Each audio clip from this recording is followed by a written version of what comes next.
Welcome back to this third video on the history of the common law. And here we're going to see how the past connects to the present, conditions the present, and we will revisit the connection between common law and equity. The first scene to this act will deal with contractual remedies. You learn in your contract class that it takes agreement and consideration to make a binding contract, right? If I promise to make you the owner of Black Acre, a tract of land I have inherited, and you have accepted, what is missing for my promise to be binding? I'm asking you. The answer is consideration. If you promise to pay £100,000 as a purchase price, this would be a valid consideration. If I refuse to pass on the title at the due date, you may sue me in damages for breach of contract. The writ of assumpsit served as a legal support to such an action, at least in the past. Now read this document. To you, it says your name, fee simple absolute in possession, which is the common law term for ownership, on Black Acre. You have a description of the land, followed with my name, my signature, and the phrase, I deliver this as my act and deed. Courts will say that this document delivered to you in front of witnesses is a deed under seal. The wax seal is no longer required, but it was commonplace to have it on such important documents. Now imagine a dialogue. The student asks, can I claim entry into possession without proving that I paid a price in consideration? Professor: yes, consideration is not required in this case. The student: how come? Professor: the promise is made in a deed and is therefore enforceable without consideration. It may be done in furtherance of a sale or maybe a gift. The student: but if a sale, there must be agreement and consideration, right? Professor: yes, but regarding the promise in the deed, the court doesn't care. This is not a contractual action that in the past would have been based on the writ of assumpsit. It is a deed. In the past, that would have been actionable under the writ of covenant. Student: but Professor, you told us that these old writs were abolished. I sure did, and I'm glad you remember. You're a good student. Sorry, Professor, but I'm kind of confused. Well, I don't blame you. Writs are gone, but nowadays in England and in the US, it takes agreement and consideration to make a binding contract. And the only remedy for non-performance available under the common law is a claim in damages. What of the action based on the deed? You can claim anything promised in a deed, even if there is no consideration. Maybe a sale or a gift. This promise is not regarded as contractual. This is a remnant of the writ of covenant. The deed I signed makes you the owner of Black Acre, period. I think I get it. Good. Any question? I still have one. You say that in the agreement to sell Black Acre, if you do not deliver the title, I can only claim damages. Money is fine, but what I want is the actual land you promised. It is ideally located from my business, and there is enough room to add a house. Can't a common law court grant specific performance? Professor, help me.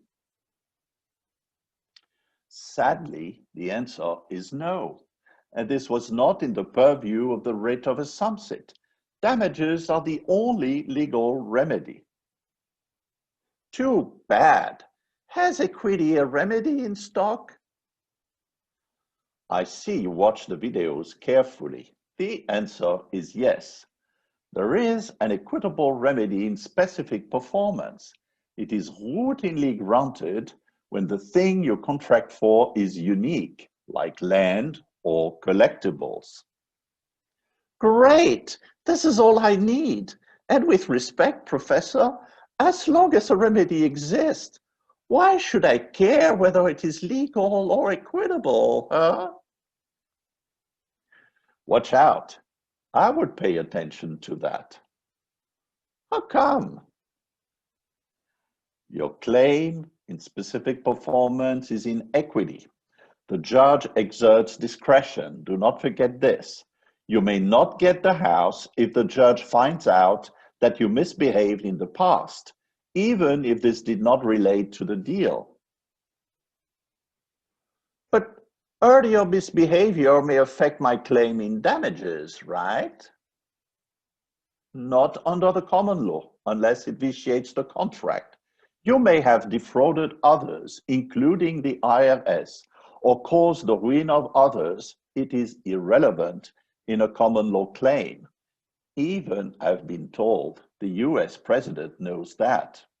But the moment you sue in equity, the judge will check that you come with clean hands and do equity. Wow, I think I got it. And I understand the relevance of history in today's practice. Good job, dear student. I'm glad you do. Come back to me if you have any other question. End of scene 1. Scene 2 of trusts and fiduciary duties. Senior dies, leaving an estate of $5 million to his 11-year-old child, Junior.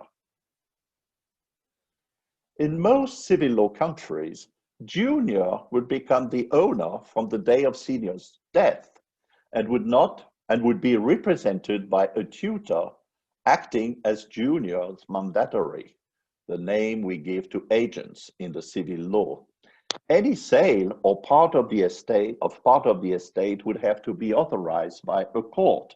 It's a rather heavy and cumbersome system to manage the estate of a young person. In common law countries, the estate is vested to a trustee who owns it and must administer it in the beneficiary's sole interest. The trustee may sell without prior court authorization. The trustee has the legal title and is recognized as sole owner by the common law.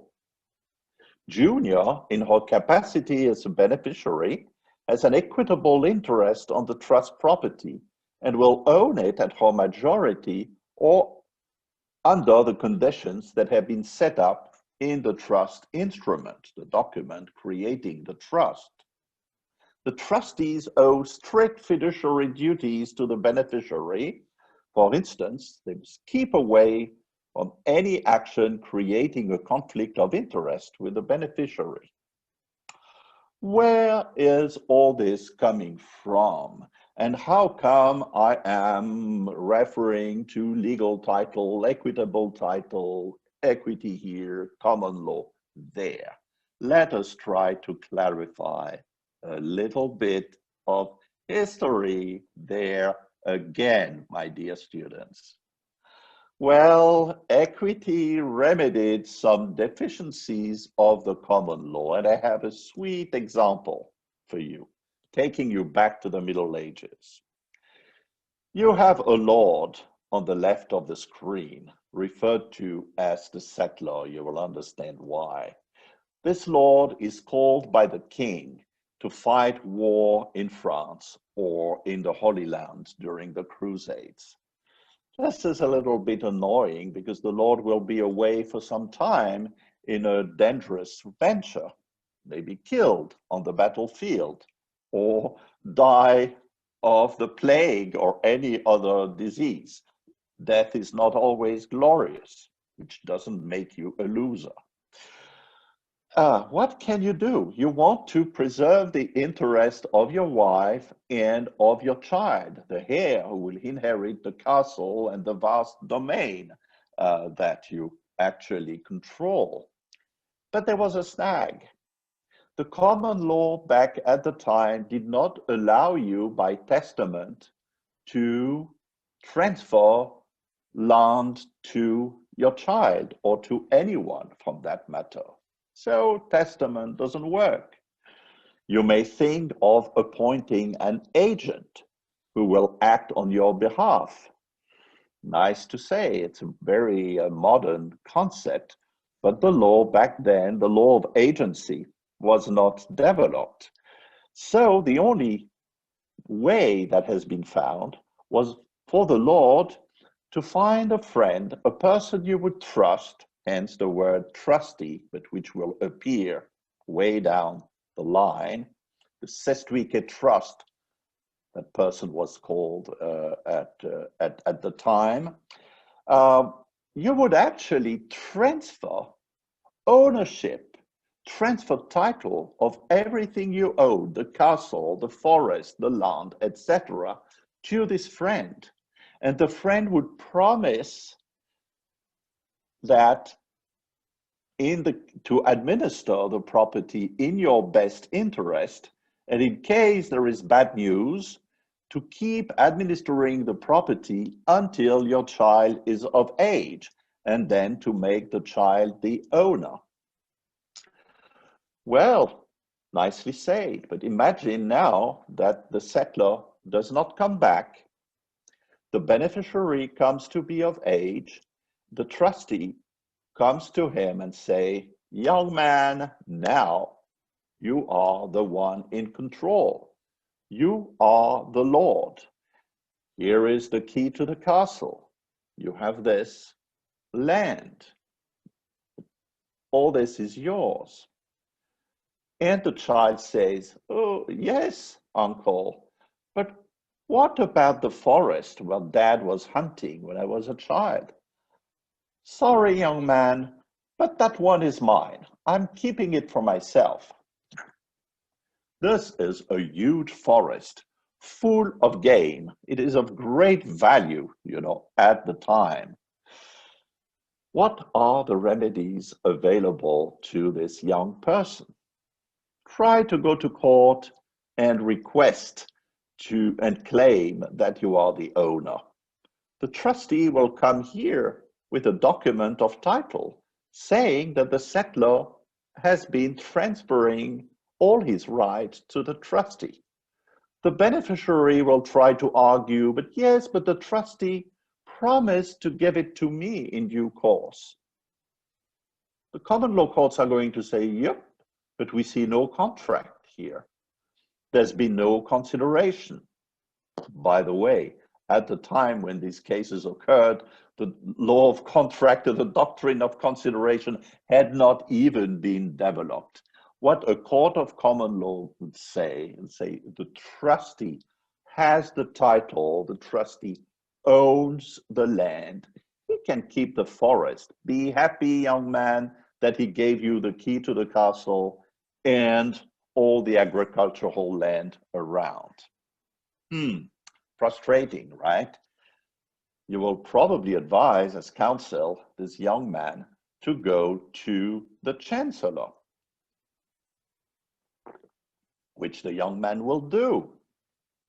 What would the chancellor do in such a case? The trustee will appear, as will the young man, and the chancellor is going to examine the trustee. All kind of questions. So, do you deny that you promised to administer the property in the sole interest of the Lord and thereafter his son? My Lord, Lord Chancellor, I recognize that I have made such a promise. And in conscience, you feel that it is right to keep that land all for yourself? Well, I have the title to it. I have worked hard, etc. I regarded it as my fair salary. Did not the Lord provide for your earning and give you a nice sum of money and even some land to own for you outside the trust arrangement? Yes, Your Grace. Okay. Deliberating, having heard both of you, I declare, I order you to give the title back to this young man. If you disobey my injunction, do you know where you will go? Your Honor, I'm not sure. You see that door? This is jail. Either you give satisfaction to your young man, or otherwise it is jail. I am not sure I gave that significant detail in the other videos, but disobedience to an injunction of the Chancellor was a serious matter. It took you straight to jail until you finally decided, being surrounded with rats, that it may be better to act according to your conscience. So you have here the origin of trust, okay? Equity from that time is going to protect the beneficiary, to order the return of any property that was supposed to go to the beneficiary. Order the trustee to refrain or abstain of any action that may impair the rights of the beneficiary. And you see the common law and equity at play. The common law considers that the trustee is the legal owner, the one controlling the property. He has the legal title. According to the common law, the duties of the trustees are simple moral duties. They are not enforceable at law. There was no writ to enforce such moral obligations. And equity has been recognizing that the trustee has a duty in conscience, actually, to act in accordance with these duties. And this duty in conscience can be enforced by way of injunctions in a very energetic manner under the threat of imprisonment. So, under that scheme, the beneficiary can fairly be described as equitable owner. He has a title protected by equity. The beneficiary is sure that at the end of the trust, property will go to her or to him, or wherever the trust instrument decided it should go. The trust property will revert to the beneficiary at the end of the trust. By the way, the settlor can be the beneficiary. You can create a trust because you don't want to administer your property during the time when, say, you are elected the US president. You want to avoid a situation, a difficult situation, and then you get it back at the end of your term. The beneficiary can trace the proceeds of any sale that is made by the trustee. Imagine that there is a house in trust and it is sold by the trustee. The monies or the claim for the monies or anything that is purchased with the money of the sale is part of the trust fund. It belongs to the beneficiary. Now, sometimes trustees are doing dishonest things and they may sell the house at the way below the market value, and which is bad news because it's not bringing much money that would come back to the beneficiary. But in that case, the purchaser who buys, way below the market value will be presumed in bad faith. And the punishment is that this purchaser in bad faith will actually own the property in trust to the benefit of the beneficiary. So he has paid little, but he's getting a very limited right because eventually property will revert to the beneficiary. You see how over the centuries, equity has developed a sophisticated branch of the law known as the law of trust, which can be used wherever there is property to be administered. And I have here two examples that connect the past and present, and we will finish with this. In the past, the Franciscan order was not allowed to own riches in this world. They were meant to be poor. They were not supposed to own the monastery. So monasteries were held in trust by donors. Typically, land was donated, and the donors and their heirs would be the trustees and administer the land to the benefit of the monks. Nowadays, many charities and non-profit operate as trustees to the benefit of the public. Another example, in the past, the trust was used to run a business before the development of limited liability companies. Then we created business associations, etc., and trusts were no longer used for this. It doesn't mean that trust is absent of business organizations. Nowadays, trusts are used to create holdings, groups of companies. Or you can also, shareholders who want to take the control of a corporation may create a voting trust.